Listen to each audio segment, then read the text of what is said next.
Hello and welcome to the new episode of the All Walks of Life podcast. In today's episode, I have Kunashni Parikh with me. She's a clinical psychologist who's based out of Mumbai.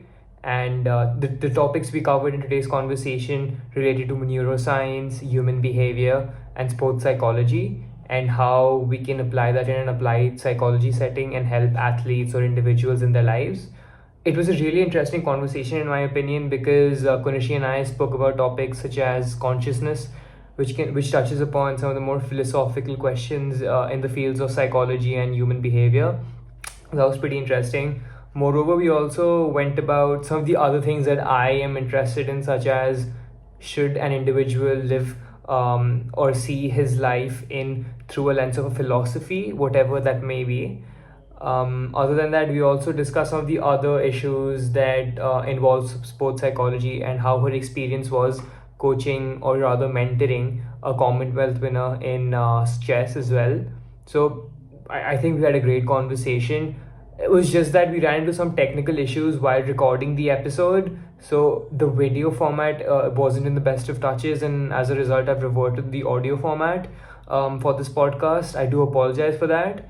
However, I feel that the conversation will pull you through. So if you do like the podcast, then do subscribe to the YouTube channel and everywhere else that you find the podcast. And yeah, see you on the other side then. All right, Kunashni, welcome to the All Walks of Life podcast. It's a pleasure to have you on. Thank you so much. How have you been keeping yourself busy during the quarantine period? I'm good.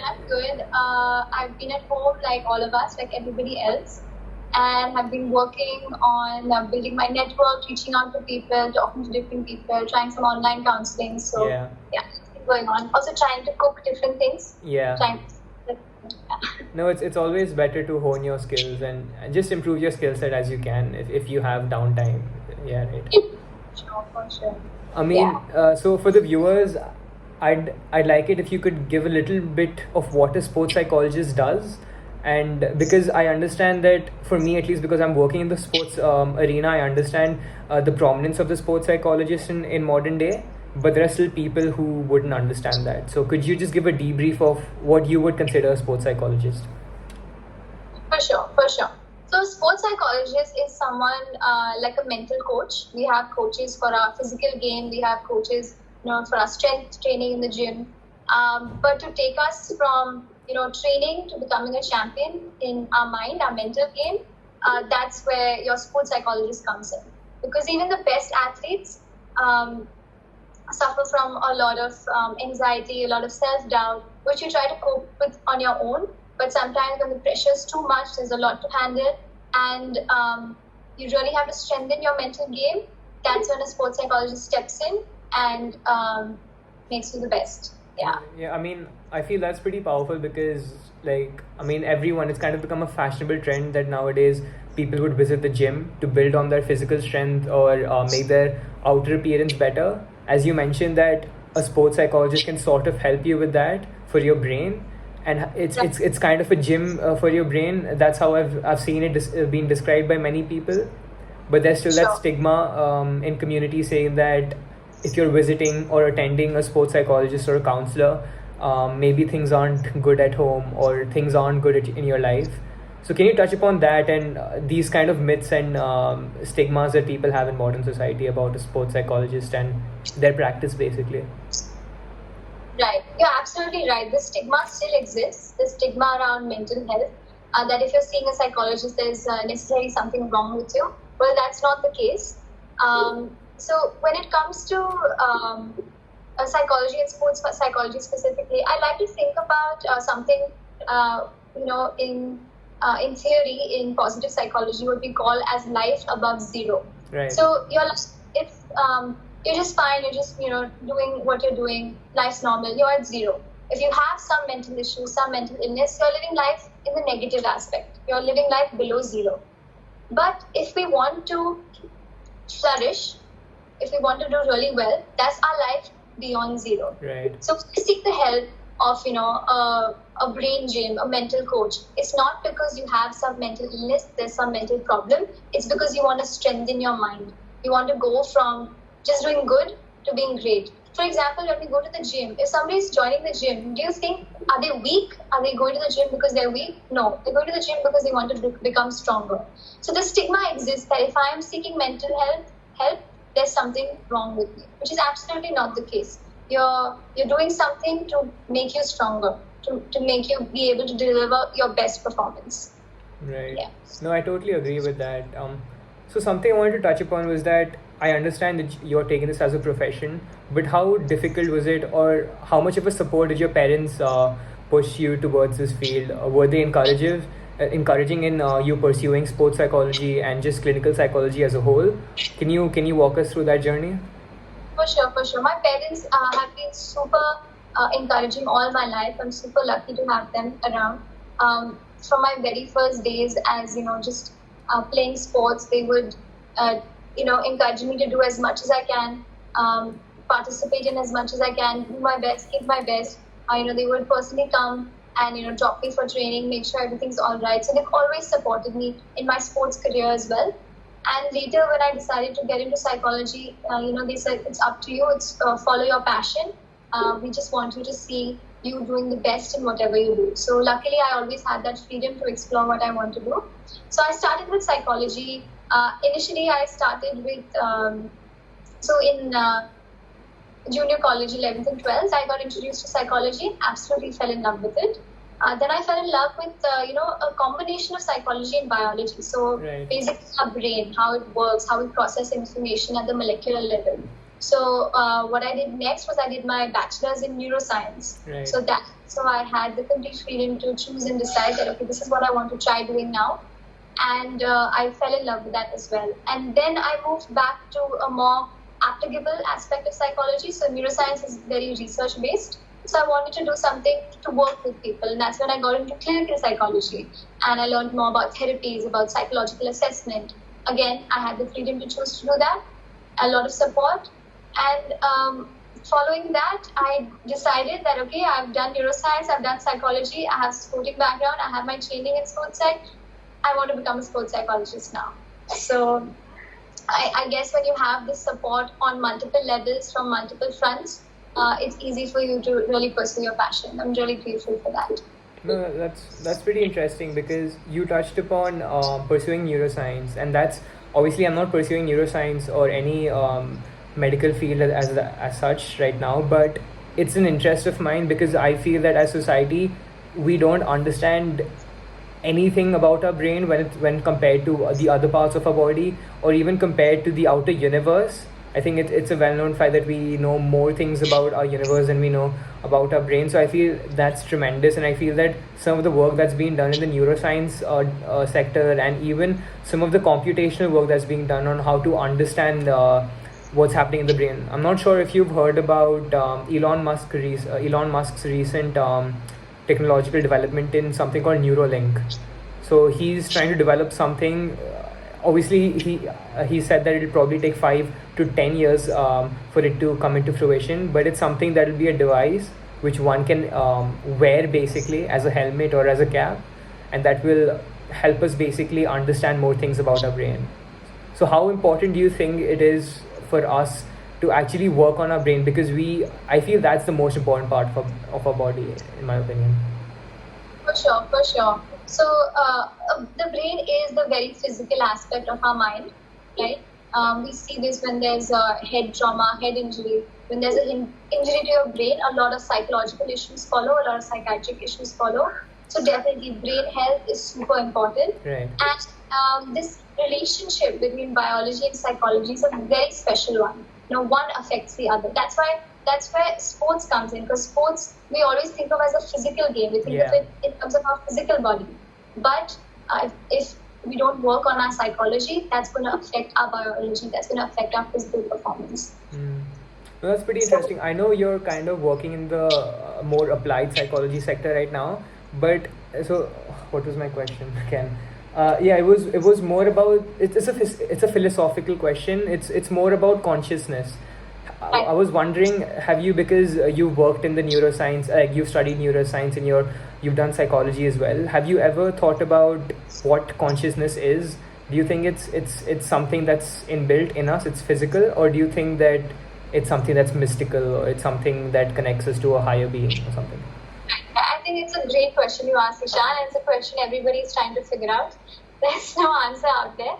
But there's a lot of research, like consciousness is a hot topic in neuroscience. Everybody wants to figure this out.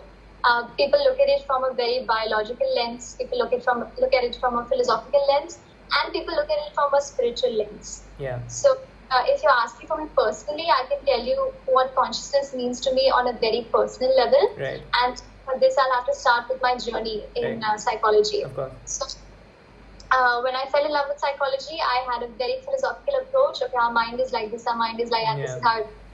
When I went into neuroscience, I dismissed everything that didn't have any evidence. Okay, show me the neurons firing, show me our neurotransmitters. Where's the dopamine? What is the what is the physical evidence we have of saying that something like consciousness exists? Yeah. And in neuroscience, there is something which we know as the reticular activating system, which is kind of being linked to what drives our consciousness. So there are a lot of studies trying to figure out what this major thing is.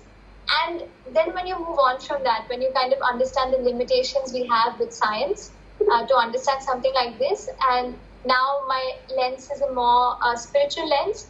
And to be able to have a spiritual lens, you have to have some kind of spiritual experience. And you can say that's evidence-based, but only on a very personal level. So what is consciousness to me is honestly a sense of being aware. It's a very, very focused and careful awareness of everything around you.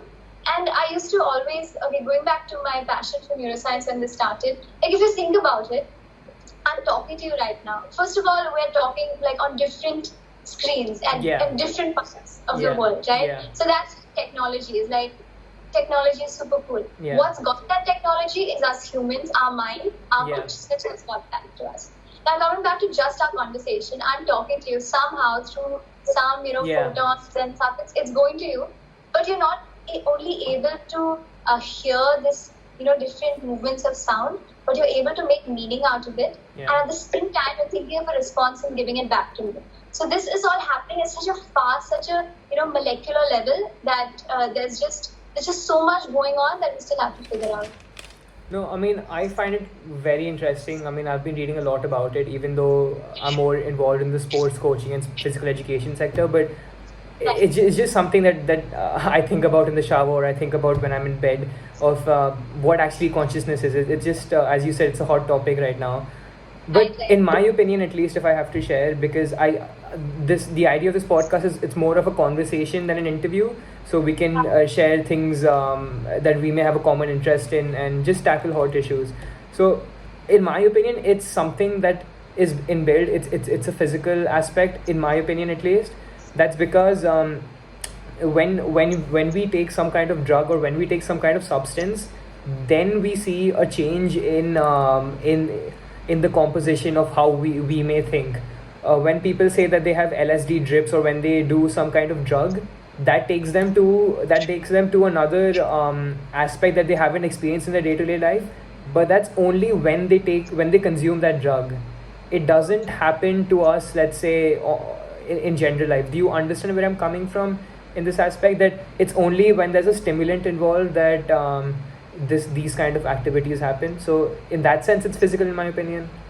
Yeah, I think you're right. Like there's definitely a physical basis to it, like there is to anything that goes on in our body. But I also wanted to add another thing about meditation. Right. So meditation, when people meditate, it has found that by meditating, you release a lot of different chemicals in your brain that makes you achieve that same kind of, or perhaps even better experience that you have with LSD, with drugs. Right. Again, it's like, of course, there's a biological underlying thing going on, but I don't know if it's, is it the biology that's contributing to that, or is it the psychology that brings the biology into it? So there's so much, No, I'm sorry, because I generally understand that in most interviews you may be having more sports questions, but this is also something I've been intrigued by, and I'm hoping you can answer, or at least shed some light around this topic. So there was this other thing regarding this whole spiritual experience. So I've read some studies in behavioral psychology and in psychology as a whole, which have mentioned that for an individual to be happy, so this psychologist says that she was asked, what is the meaning of life for you? So she says that the meaning of life for me is for any individual to be happy. Now, obviously, people can disagree on that, and they may have different approaches to life, but at least that was her perception.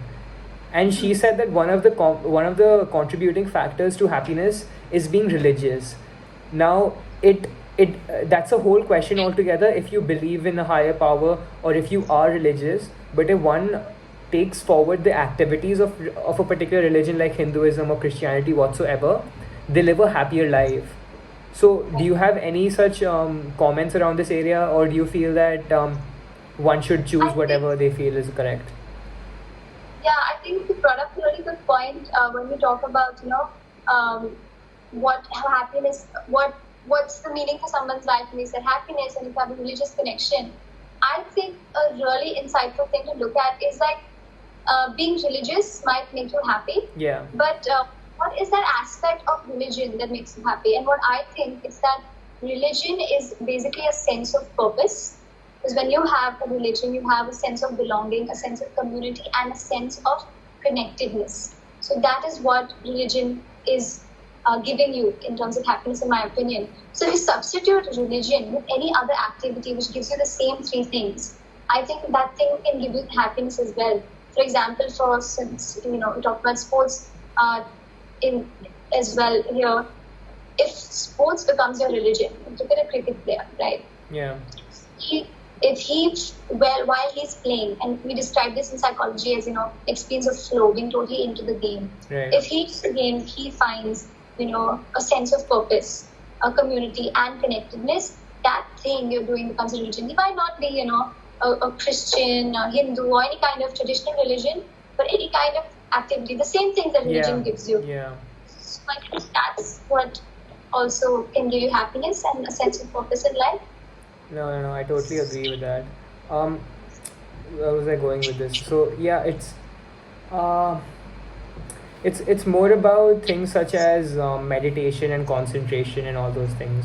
So I've read a lot about this, considering that what we see in modern society today is that we have to look at it as short-term goals and long-term goals. So if you say there's probably an unhealthy snack that's kept in front of you, let's say a sugary sweet or something like that, and once you eat that, that gives you instantaneous pleasure. However, the long-term impact of that may be harmful for your health, or harmful for your life. You may not live a longer life, you may live a happier life. But let's say on the other hand, Yeah. sorry, it's sort of a long question, but on the other hand, let's say you go to the gym, but the result of that may not be as instantaneous as eating that particular sugary sweet. It may take much longer. It may take much longer for you to achieve your body composition. So have you ever thought about these two aspects of, let's say, how something that's a short term thing may be harmful for us, and something that's long term can be beneficial for us? For sure, it's all about again. Sorry, can you hear me well? Yeah, I can hear you. It's okay.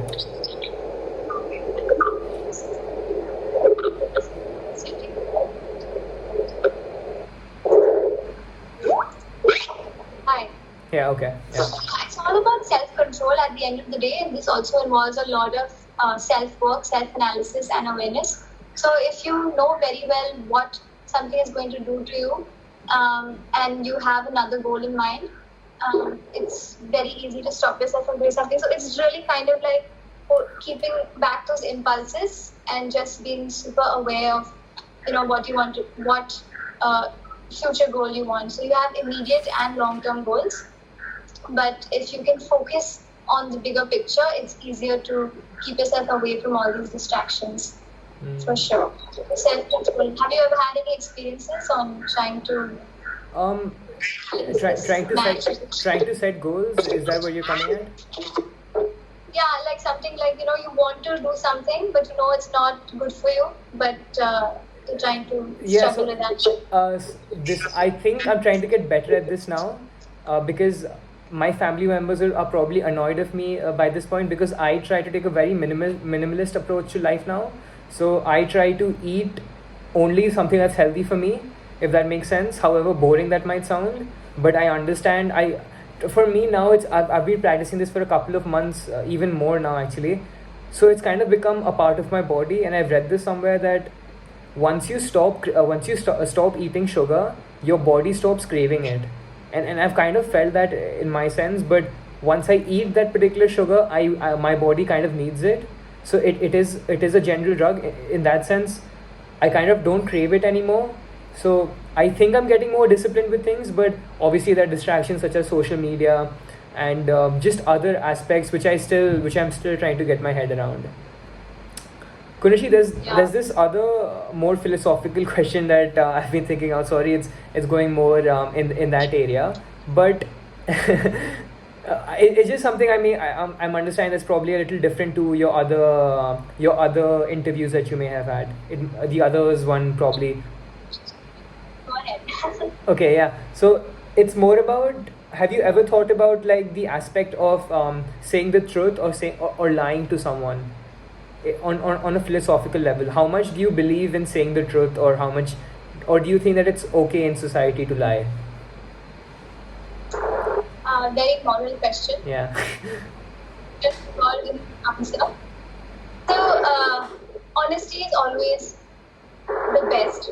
No, it's a no-brainer, right? If you're Yeah. honest, be clear on what you want. Okay, I'll answer this on two levels. One is with yourself. With yourself, always honesty works. Yeah. You can't trick yourself, you can't trick yourself.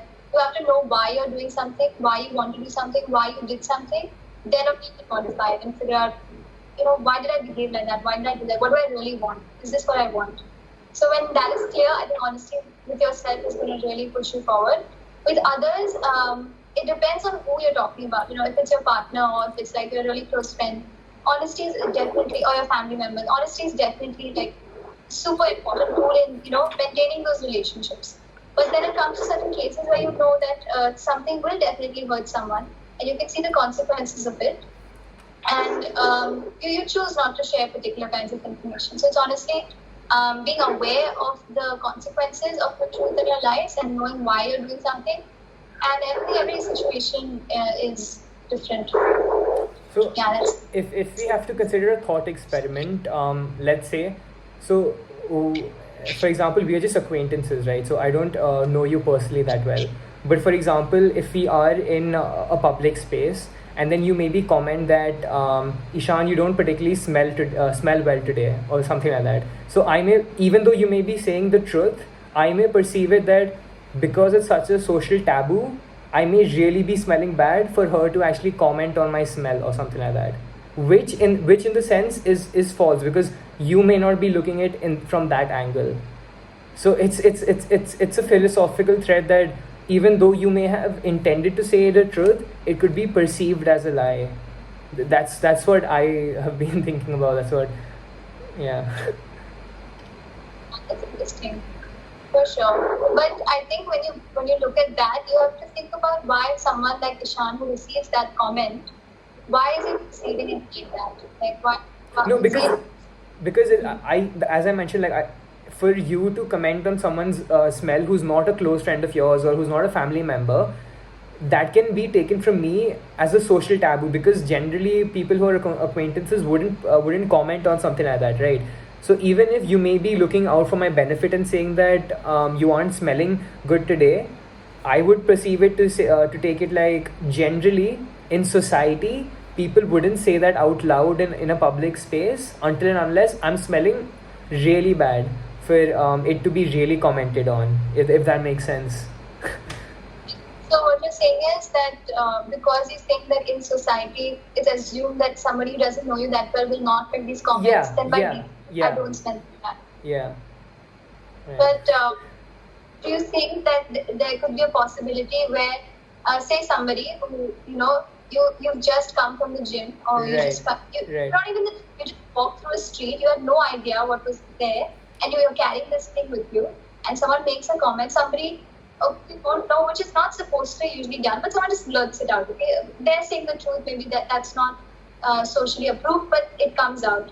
So in that situation, are you going to stick to your default like, okay, no, this is not something that's said, so by default I'm smelling good?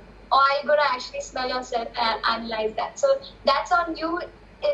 So your default thing was that's a lie, because people don't do that. So you have to see how you're responding to that information, like what doubt or insecurity is there in that person himself, that you're automatically making assumptions and judgments that because it's said in such situation, it does not mean that. Yeah.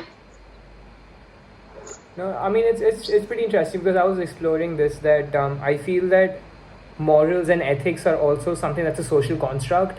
If you look at evolutionary biology and how we've progressed through the years, I feel that for us to maintain some kind of sanity in modern society, and for everything to be for us to achieve some sort of equilibrium in, let's say, economics, and let's say business or anything, we have to come up with things like ethics and morals, for what we perceive to be right in society, and what we perceive to be right in society can be changing every day, if that makes sense. Something that sorry, I can't hear you.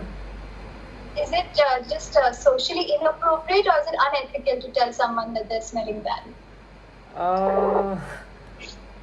I think it's socially inappropriate. If someone's smelling awfully bad, then I don't understand how it's unethical. I think it's probably inappropriate. If you probably commented on someone's racial attributes, this is something that we observe in society today.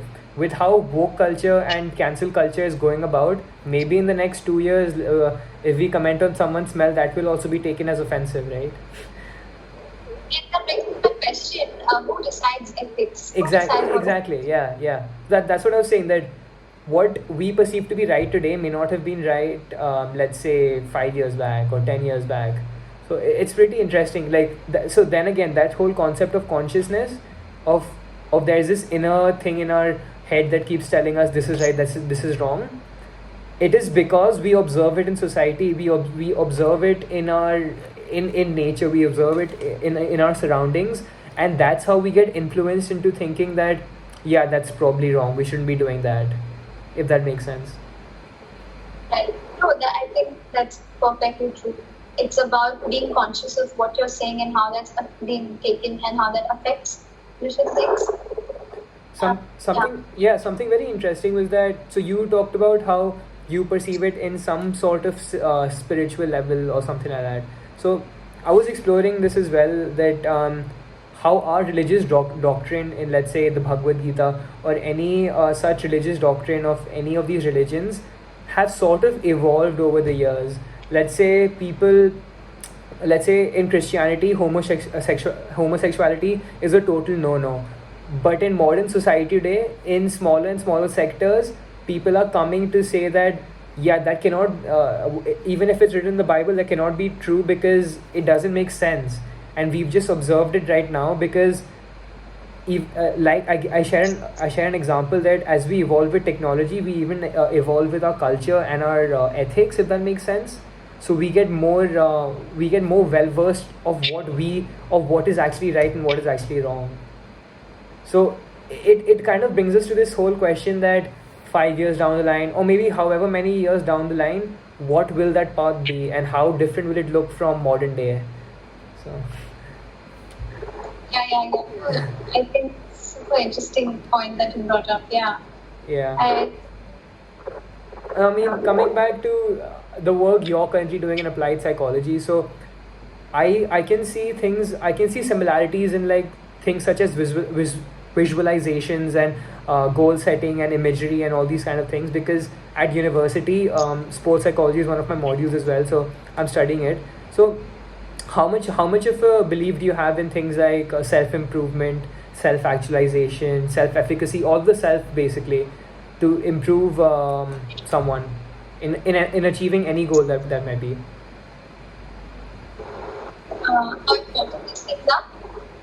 I'm sorry, can you go again? You're asking how important these things are? Things like visualization and aspects like that. When we talk about self-actualization, so that's a concept in humanistic psychology where you talk about fulfilling your full potential. So So Maslow, in his hierarchy of needs, he says that we have different needs, and starts from basic needs, physiological needs, safety needs, esteem needs, goes on until we are self actualizing.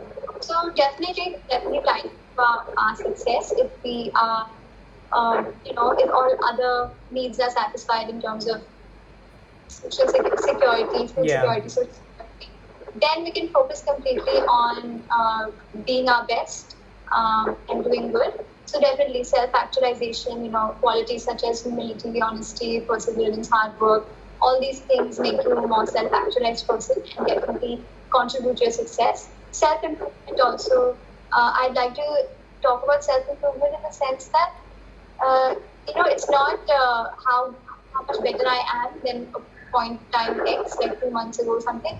I think it's a minute kind of thing. Like if you realize a minute ago that, I didn't do this, at this moment, are you trying to fix that? Like, how do I change it? Or are you trying to say, no, it's not going to work? So every second as we talk, as you're thinking, you're on a self-improvement journey. So it's I think one of the practices that many psychologists suggest to their clients is that dream about the perfect situation that you want to see in a match, or you want to see in your business, or you want to see in your social life. So I mean, I've kind of heard two contrary things over here. One of them is that it's totally pro this kind of brain imagery, saying that if you actually dream about these things, you're more likely to achieve that in your life. And the other is that that's all just a hoax, because until and unless you go onto the pitch and perform, or you actually build that relationship with your family member, you aren't going to achieve it. So just thinking about it wouldn't help. Where do you stand on in this issue? Right, so this is a very powerful technique called visualization, and research shows that when you play something in your mind happening, and when you're actually engaged in that same action, your brain responds in the absolutely same way. So I don't know if this video is being recorded, if you can see my hand. It's being recorded.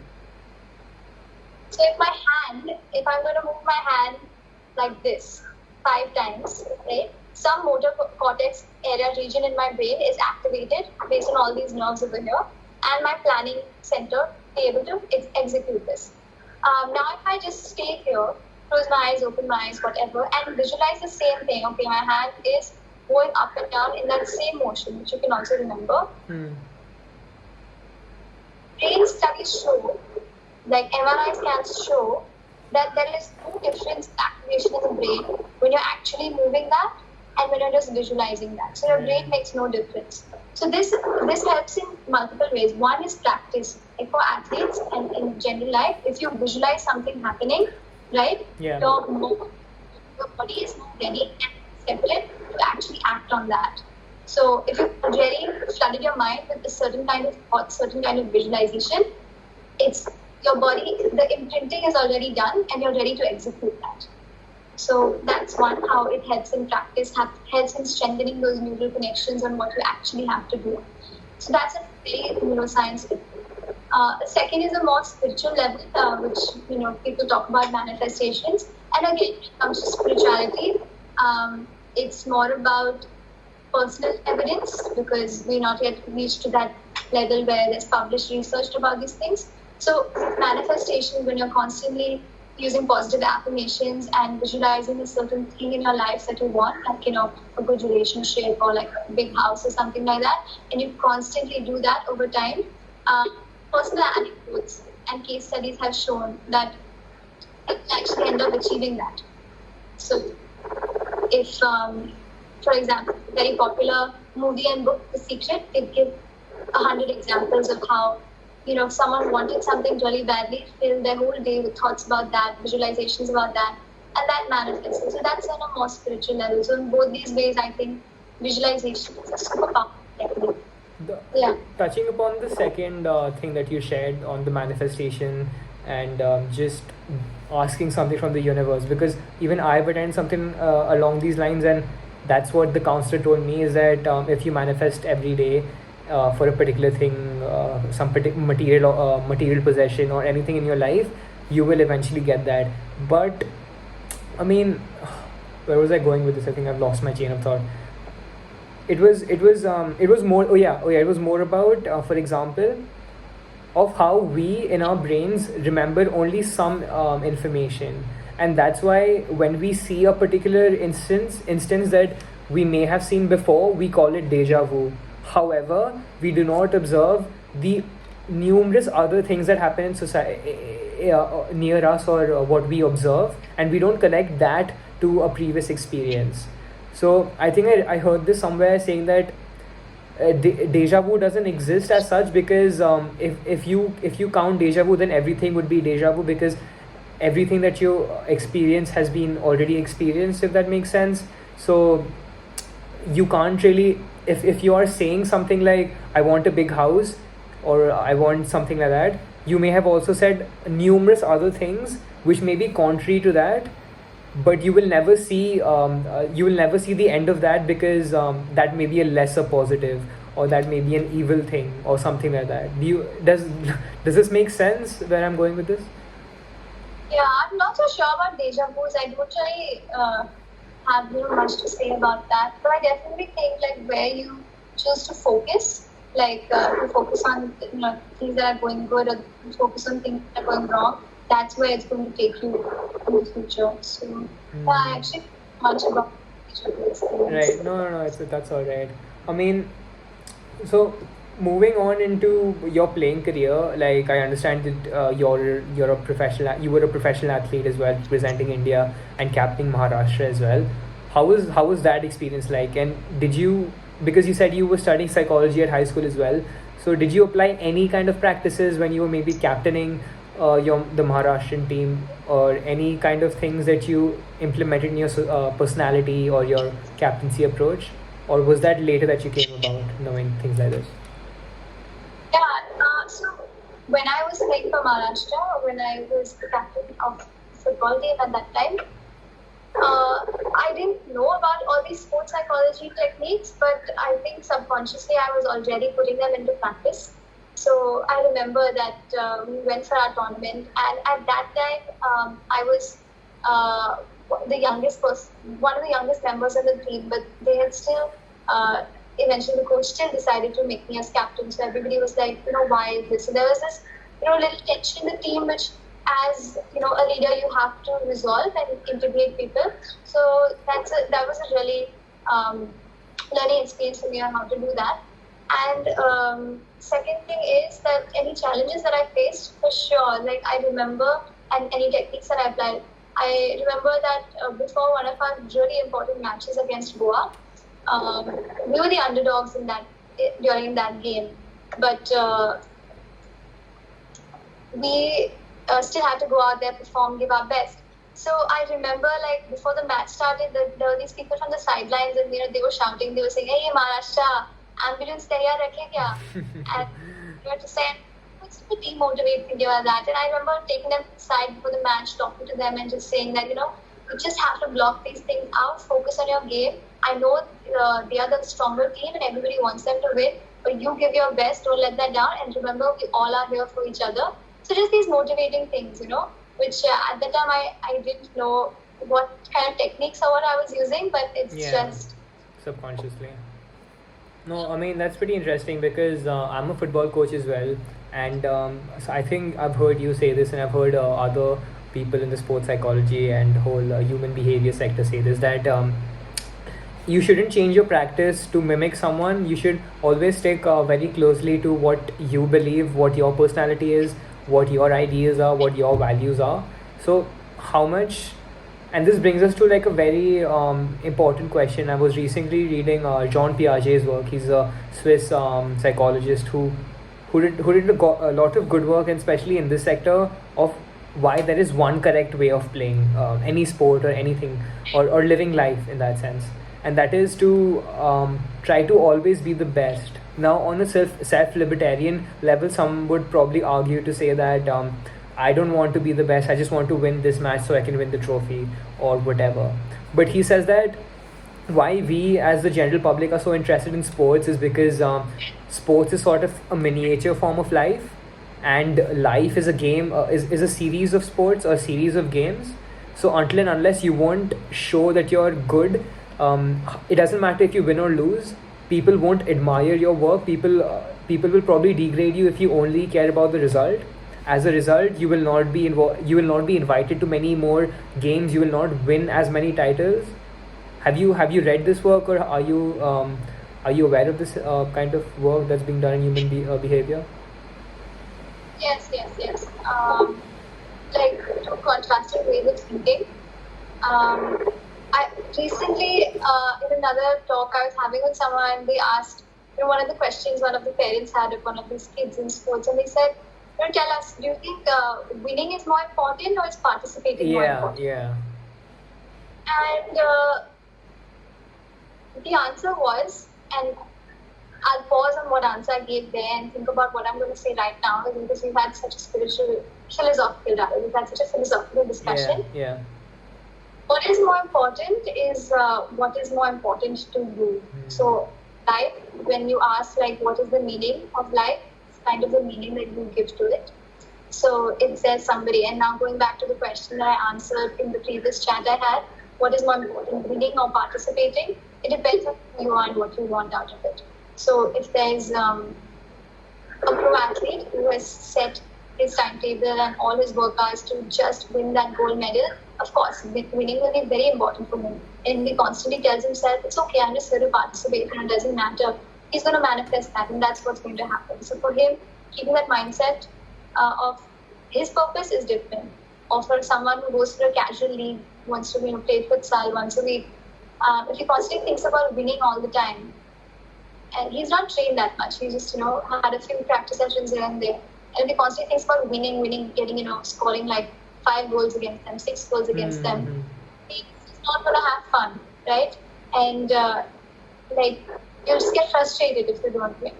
So yeah, I don't know if that kind of relates to what you're saying. But meaning is like where you stand, what meaning you want to give to it. Okay, Kunashni, let's consider this thought experiment, all right? So you're a mother, let's say a soccer mother, who takes your son or your daughter to a soccer practice, all right? And he or she is competing against another 5-a-side team or 6-a-side team. And then they are probably one of the better players in their team, but their team isn't as strong or something. So, and unfortunately, he or she loses the game, and then she comes to you and says that, oh, the referee totally was on their side, or things like that. So, will you now say, and this again comes back to your question about what you think is important. Now, for example, if you are a mother or if you are a parent who may think that winning is totally important for me, as you said, that it totally depends on your perception. I'm not saying this may be the case with you, but there may be a parent X who may think that winning is the ultimate goal and that's what is best for my child. Don't you think that will trickle down to his son or his daughter as well, and then that will lead on? As a result, in my opinion, if you from the get-go tell these tell your children or tell whoever that it doesn't matter about the result, obviously it does, but if you perform at your fullest, the results will come, however cliche that might sound. And as a result, if you just go on to get the result, you will probably have to enact in a way which will not be the best of your ability, if that makes sense. I've heard Jordan Peterson also comment a lot in this field. He's a famous psychologist in Canada and things like that.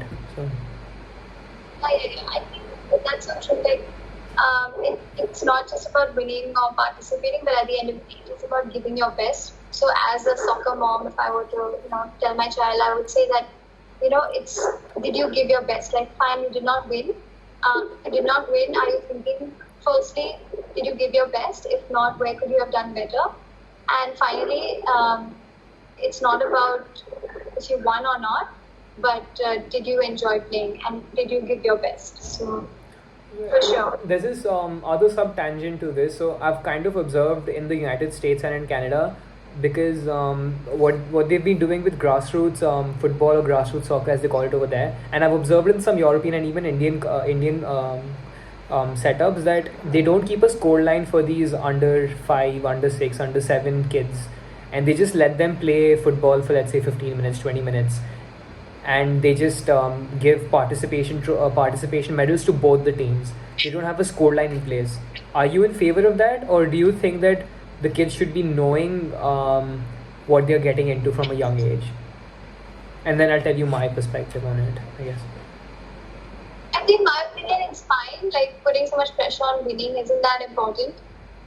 As long as you make sure the kids are giving their best and, encouraging them to give their best. So I think at that age it's fine. Like, I don't think competition needs to start that young and it getting engraved in our brains. So I totally stand on the opposite standpoint of this. I used to share the similar thing that you're currently saying, but what we generally observe in these football or soccer matches is that one team is much superior than the other, and the team that's generally scoring the goals, the other team knows that they are on the losing side, but then we as society still commend average, just being average, if that makes sense.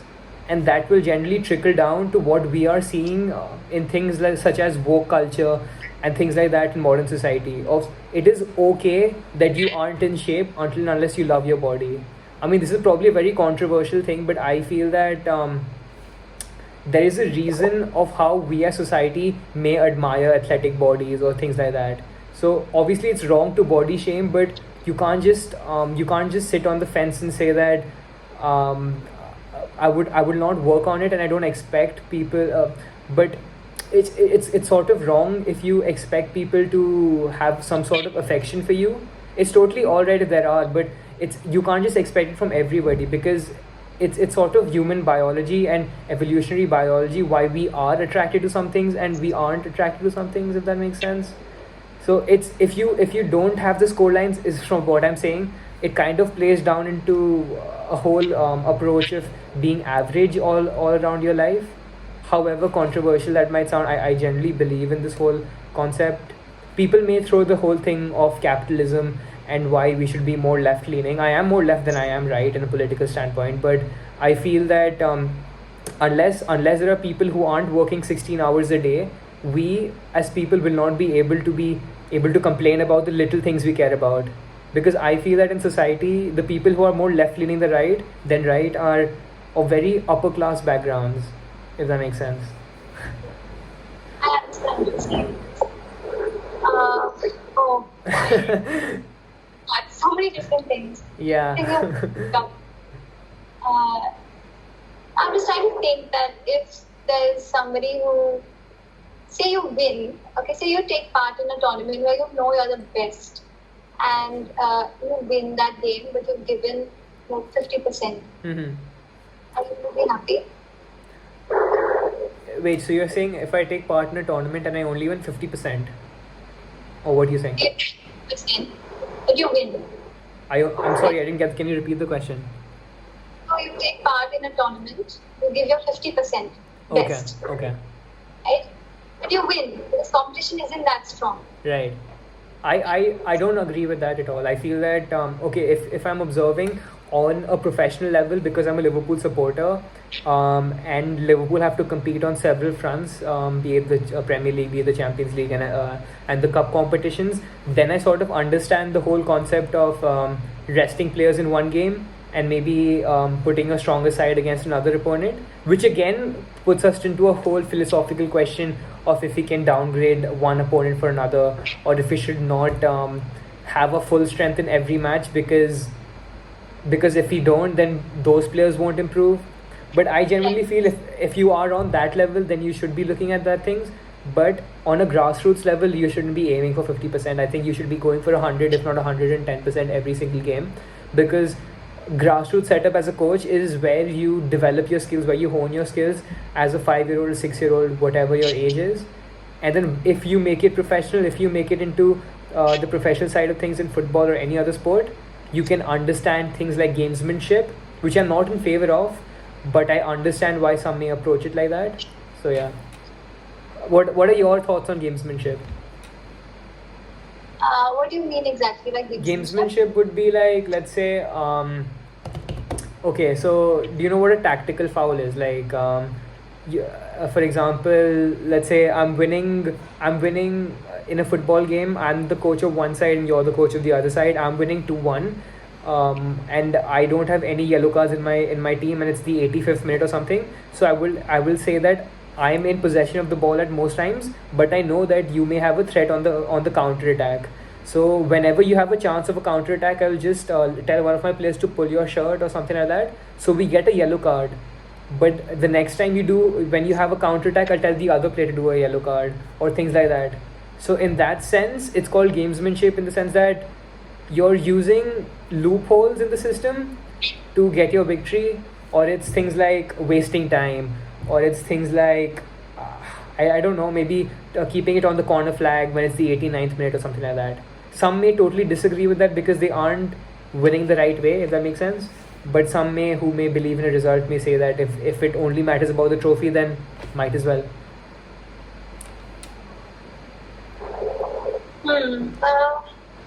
My personal take on that, personally, I've never do such things. Yeah, that's all I can say. See, like it's a very interesting take because like I don't know, it comes down to us as individuals, and if we actually believe in something as broad as a philosophy, or if we have a philosophy. Because if you put any head, But how badly do you want to win? But at what cost? Do you want to win at the cost of gamesmanship? Then fine, you want at the cost of gamesmanship. You'll be remembered as a winner, but will you be remembered as a good sports person? No. So it's what you value, right? Yeah, exactly. Like if you say that, okay, how badly do you want to win? But let's say you dominate the whole league system, but when you come down to the final, you're probably losing to a side that you shouldn't be losing to, and things like that. And if you lose, then it comes down to the whole question of it doesn't matter, you aren't the winner at the end of the day. But if you win, you aren't winning the right way. So yeah, it's a very tricky line to contend with. And I mean, exactly, it comes down to the whole aspect of if you believe in a philosophy, if you have ideals. Because modern coaches, modern football managers, some of them say that they have a very particular line of thought of how they want the football to be played, or how they want their players to represent themselves as well. Do you believe in something that's something called a philosophy, or do you think it's just a hoax that the media portray? Philosophy of coaching, or philosophy of coaching, philosophy in society, philosophy anything when it relates to human philosophy. It's just how you conduct yourself, what you choose to do. So I think it's definitely important. Like, we're not robots, right? We're not going out there on the field just to score goals and win. There's a reason we do something. We enjoy it. There's emotions attached to it. There's the whole sense of, a community feeling and sense of pride in your nation. So why are you going out there and doing what you want? And what are the costs that, you want? So your philosophy is definitely super important, because without a philosophy, without a reason for doing what you want to do, without a sense of purpose, we're just robots at the end of the day. Not just, being put there, okay, score, okay, no matter what, just win. Mm-hmm. I want to bring things down to the work that you're currently doing. So you have work in such as psychotherapy, muscular relaxation, cognitive behavior, injury rehabilitation. So for a layman like me, how would you put that into layman's terms of what these aspects are and how they can improve an individual? So anxiety management, for example, is you train a lot. You know your skills very well. You're very physically strong, able, stamina is good, speed is great. But when you go out there to perform, there are just people cheering at you. The coach is constantly shouting. There's a lot of pressure from the media, from everywhere, and you just choke. You don't know what to do in that moment. So how to get a player to deal with that kind of anxiety, that performance anxiety, that's one of the things we look at. Injury rehabilitation is when a player suffers from some kind of injury. There's a lot of self-doubt that comes in, a lot of fear, failure, fear whether they'll be able to get back to the field, what they'll do, whether the career is over. So psychologically getting them to deal with all those things. Muscular relaxation is one of the techniques used for anxiety management. It's when your heart starts beating a lot, when you start sweating, when you have all these negative thoughts going in, how to relax your body, starting by relaxing your each muscles, part by part, one by one. A lot of different exercises as well. So these are some of the skills and techniques that we use in sports psychology. So another thing I wanted to talk to you about was I know you've mentored a commonwealth winner in a chess player. So I'm fascinated by chess as well. I play that a lot, and I just wanted to understand your whole experience of how it was dealing with in a game of chess, because it may be totally different from a background in football, let's say. So how was it like coaching a chess player, and how did you coach a chess player as well? Because they are pretty smart people and they generally know their way about things. I'm just going to point out a very huge misconception in what you just said. Just because they're a chess player and they might be intelligent doesn't mean that they're strong on the mental game, doesn't mean they don't have fear, anxiety, Yeah, actually that's very stupid, because like Bobby Fischer wasn't. That makes no sense actually. Yeah. Talking about the stigma against mental health and taking support from sports psychologists, so good to clear that out. Secondly, I don't think that when you look at a chess player and a footballer, there's nothing different. They're both athletes. The only difference is that one has more physical skills required, one has more technical, tactical skills required. Or actually equal technical, tactical skills, but one has more physical skills required. So a football player is on one side, a chess player being on the other side. How I dealt with the person I worked with, so this was a while ago when I was just trying out things, starting out. And I would like to clarify, that's not because of me that he went on to win position at the Commonwealth, but I had a chat with him a while back before he got into that, and it was a very delightful conversation and experience for me. He was a 6-year-old boy and playing at a very high stakes international level, and I was just into psychology at that time. And one of the things we talked about, and he was a little guy, so he called me Didi, and he said that when I play this other boy, and he took this other boy's name. And he said, when he's in front of me, I just can't play. Everyone says he's the best and, he's only going to win. So I said, why do you feel that way? Why do you think he's only going to win? Tell me more about what you're thinking. And we worked through that.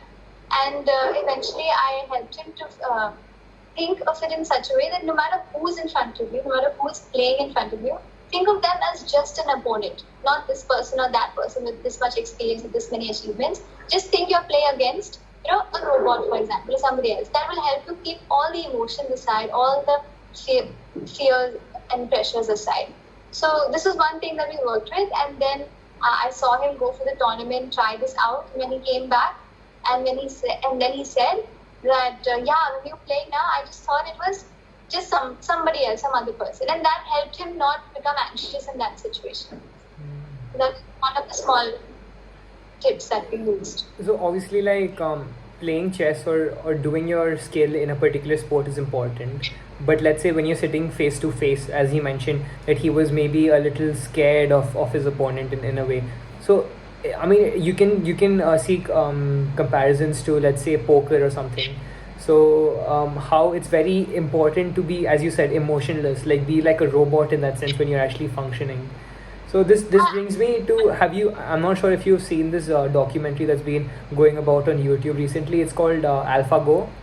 So it's about so there's this game. It's a more complex version of chess. Basically, they play it in Korea, China, and Japan. And there was this company in the UK who designed this whole computer system, which went about the world champion in Go, which was the game, and they beat them 4-1 probably.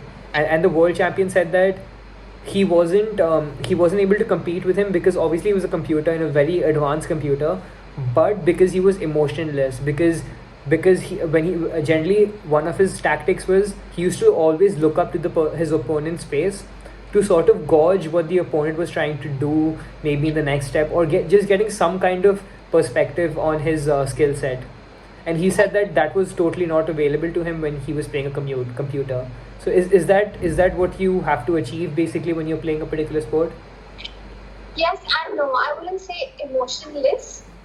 You can't get rid of your emotions, but you have to become aware of them and you have to control them. If you become, for example, to win, you do need emotions. You need motivation, you need inspiration, you need pride in yourself, and you need confidence. Like all these feelings, even gratitude, which on some level work as emotions. You need positive emotions to move you forward. So it's not that you get rid of your emotions, but you replace your negative emotions with controlled positive emotions. Because if you're playing as a robot, you can't give your best because you're not motivated.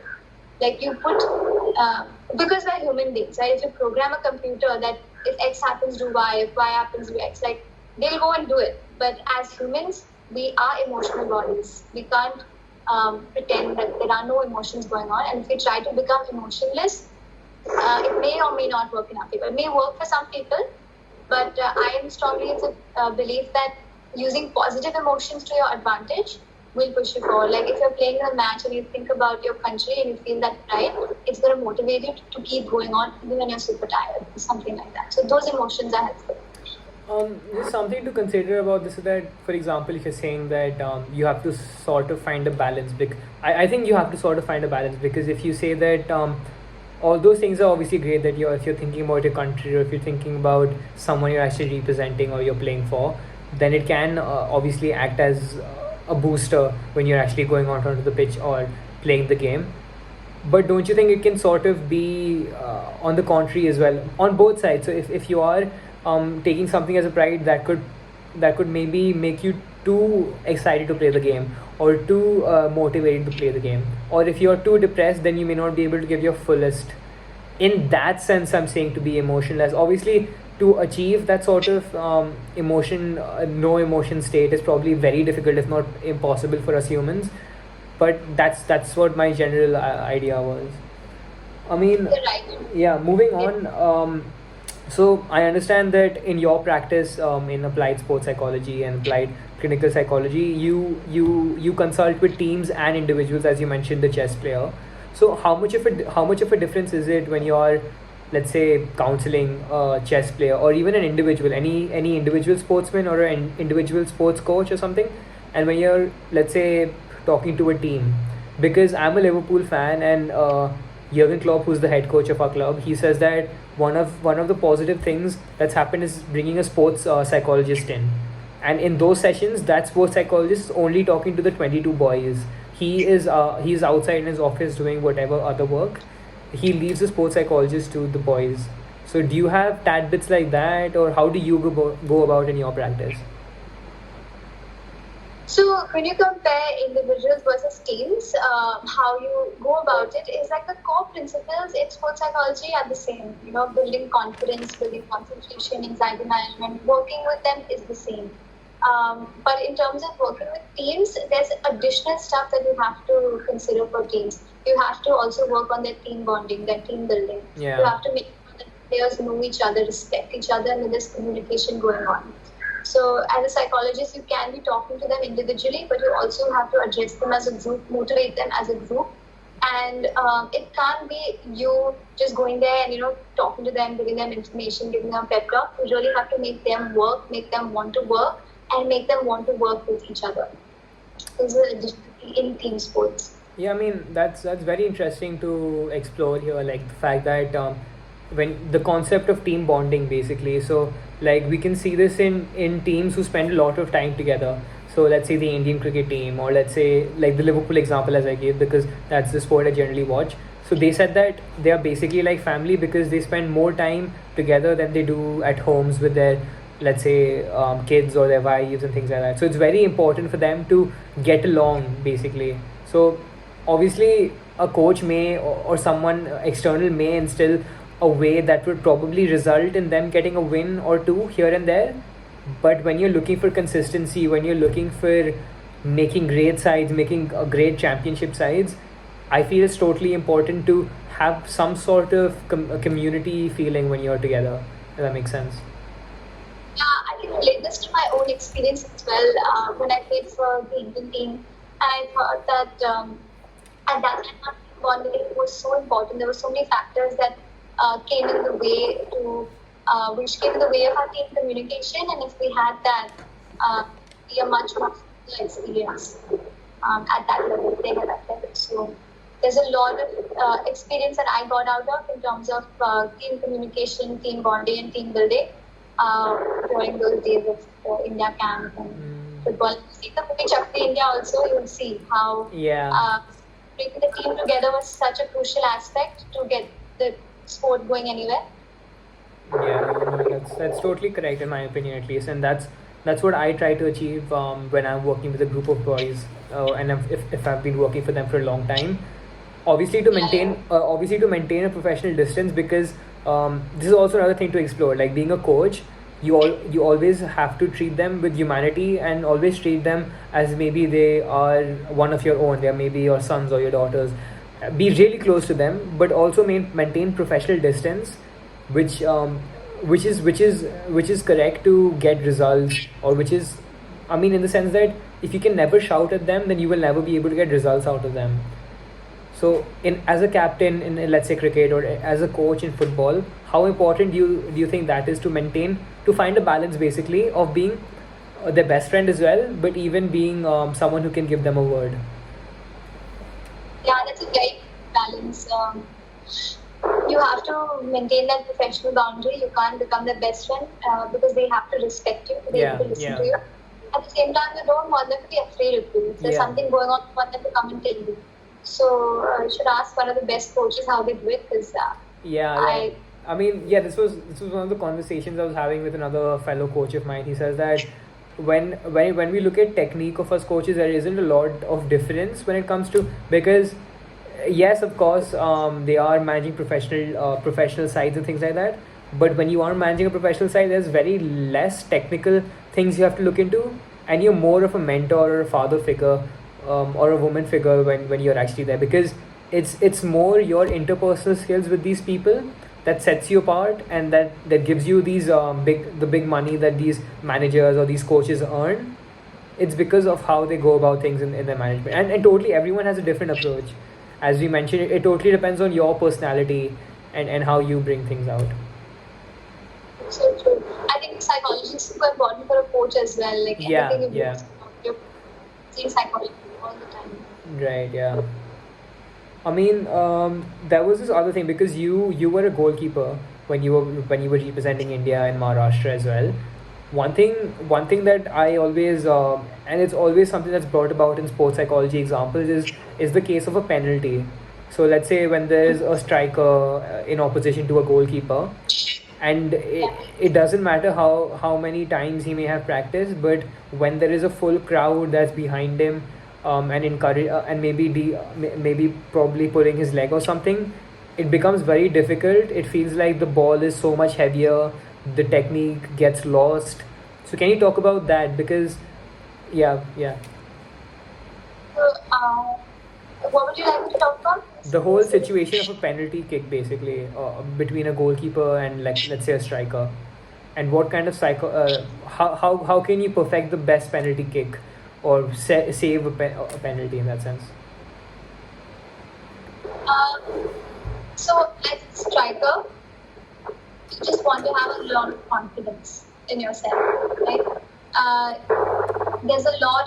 There are 1,000 thoughts you can have about things going wrong, about missing your shot, slipping, not connecting properly, not having enough speed, this, that, losing the match, losing the tournament. There is a lot of things going on. How to pick the perfect shot? If your physical skills are good and your technical skills are good, that's on one side, right? That's something that I'm not dealing with. That's something that you're working on anyway. When it comes to giving that best shot using your mental skills, you have to be able to focus on that present moment, follow your look at that ball, visualize where you want it to go so that your body is now ready to act in that particular way. Take a deep breath in before taking that shot, stepping up, block out all the distractions that are out there. Don't look at the goalkeeper too much, because they're going to try to psych you out, and I can say from my own experience as a goalkeeper.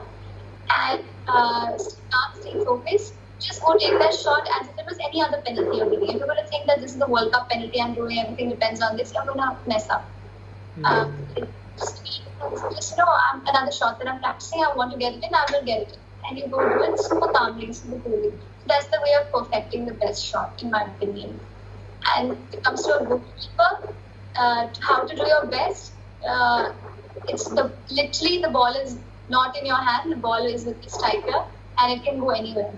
So of course you have to be alert, you have to be aware, you have to have your technical skills good. But when it comes to a much higher professional level, the reaction time is too fast.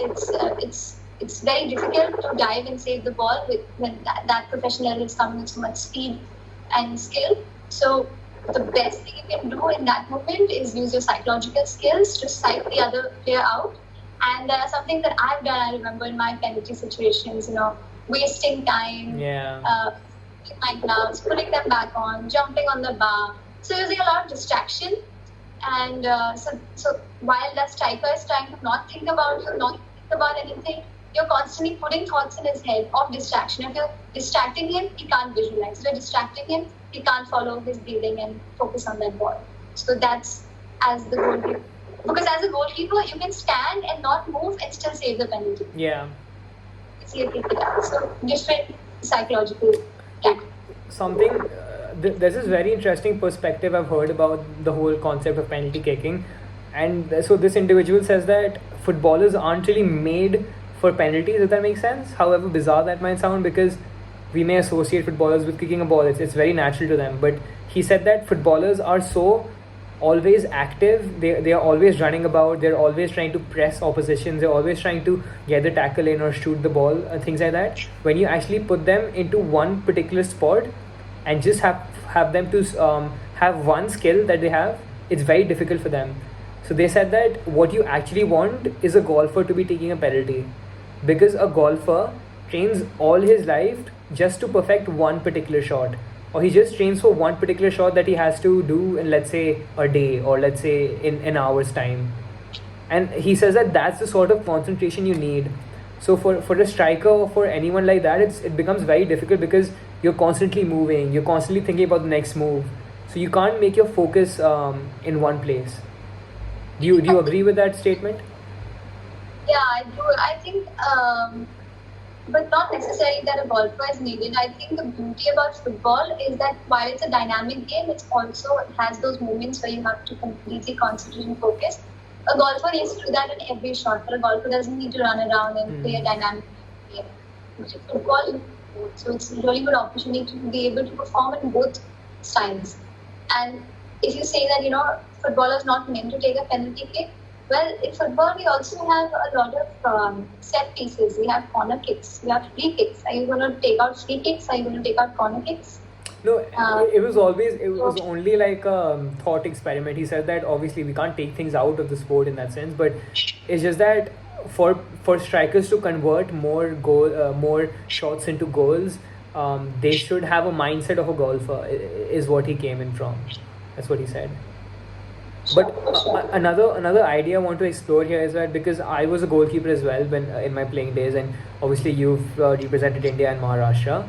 So is this whole concept of there are two types of goalkeepers in my opinion.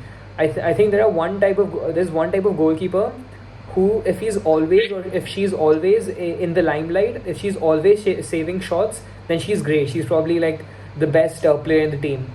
However, if we put the same goalkeeper in a team that is always having the ball, so there's very few shots that are thrown at her or him, they generally aren't able to save those shots. So it's this whole thing about why the best of the goalkeepers are paid the highest money, is because it doesn't matter if they can save 19 shots in a row. It's because they can save that one shot in a game, because they know that their side will be having plenty of shots on the other end, so they don't have to worry about that. But it's about the other counter attack that their team may have that they have to stop. So I remember my coach telling me in my under 12 team when I was in 5th standard, one of the first lessons he taught me. And I was complaining that, sir, the ball is not coming only. What am I doing? Like, what am I doing? He's, 9 out of 10 times the ball won't come. It'll be there. And you might get. That one time the ball comes and it goes in, you'll never forget that. Yeah. I mean, you really have to be patient in the way all the time. It's very similar, because I've worked for East Bengal as well, and the coach over there said the exact same thing. He said that if a striker makes a mistake, probably the striker forgets it, the coach forgets it, the fans forget it, because there's so many chances he or she gets.